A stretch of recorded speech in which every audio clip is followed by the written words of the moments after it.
Hi folks, and welcome to the IR04 track guide at Donington Park. It's the full GP layout, so we've got a chicane and two wonderful hairpins at the back of the circuit, and we all know how much I like hairpins. Anywho, let's crack on with it. Info tab for your track usage 44%, just in case you have different. High usage normally has more grip, low usage has less grip. You can see there I'm using the identical to Donington setup. The only thing you can change in a fixed setup series is what I'm following now, is the brake bias, which I did reduce it down to about 56.5, just because I found I was locking the front brakes, particularly in the hairpin, so bear that in mind. Track temp 82 Fahrenheit degrees will be above my head, and the lap I'm actually going to show you is not my fastest lap, it's the one after. So that one of a 27.2 may have had a little bit of a slipstream, so I'm not going to count that because that's not a legitimate lap, as I like to call it. I'm doing the one next to it, which had a clean open track, a 27.418. And yeah, there is a mistake on the last corner, which I like pointing out my mistakes because then you don't make them, hopefully. It's the last hairpin, very, very tricky with the rear of the car. I don't know what I'd change on the setup to it. I would probably just change driving style and just try and be easy on the steering angle going into it and try and straighten up the exit as best I can. But I will go over that when we're at that on the point of the track. Above my head, you should see my Discord, which the OLAP, BLAP, telemetry and replay file will all be in there. So you can see exactly how I've done this lap and what happened, where I went wrong, and blah, blah, blah. The other thing will be little Google Docs that you'll see on screen now. And it's got the track guides that I've done in the past and what series they go in, what series order. So if you are following this season and I haven't done an F3 or something like that, you can go on there and see if I've done it previous to help you guys out.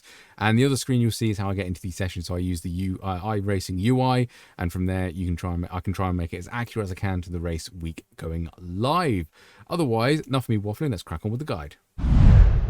Right then, Donington Park. This, I think, is my second local circuit, minus Silverstone. So by that definition, it's my second favourite. But anyway, we are blasting down into turn one, and we are hunting for halfway down this dotted line of pit exit. Don't enter it. You can put a tyre onto it, but going to go too far there is an off track, so bear that in mind.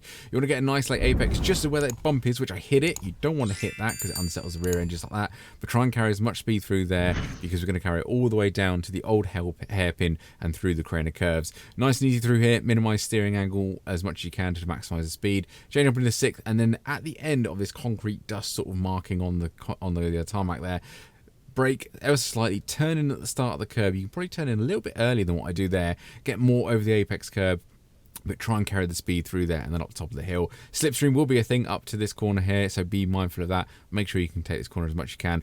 Down the straight of the white line is where you want to do it, and then as we come off the curb, brake in nice and easy. You want to be full throttle before the apex. You see there, I do it, and again, I miss the apex just a touch there, but nice, smooth, clean exit through there. That is one of my favorite corners in iRacing. That really do enjoy it. Just so you can see the sign that tells you to turn right. That's where you want to brake and then start turning right. You can cut that a little bit more, but be careful. There is a slowdown down there, and as we're leading onto a straight, it is very, very painful. Just try and minimize steering angle as best you can around here, and try and bring it over to the right hand side of the track as smoothly as possible for the very fast left right chicane. Brilliant this. So what we're trying to do is halfway between these two signs, just as the track dips down, you will notice it in sim, maybe not so much on the video. Brake quite heavy down into fourth. Make sure you're full throttle by the first apex, and make sure you carry the speed through the second one. So compromise it and then get on full throttle as soon as you can, and then shoot through the corner, give you the best drive down into the first hairpin.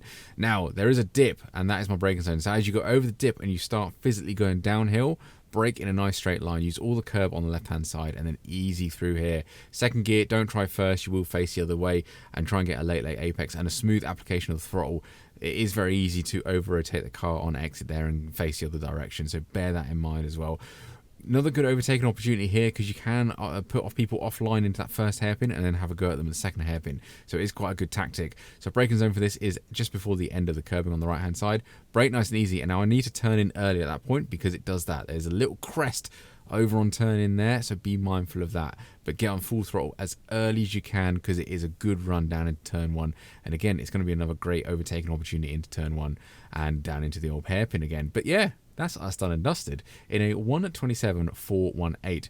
As mentioned, there was a quicker lap in there, but I think there was a car maybe second half, and I thought I'm not going to do it because, you know, I want a clean-ish lap without any slipstream. We will get slipstream in the race, so lap times will plummet, but I want to show you a unassisted lap, let's say. Otherwise, thank you very much for watching. Links to the channel is down in the description, and I will catch you on the next one.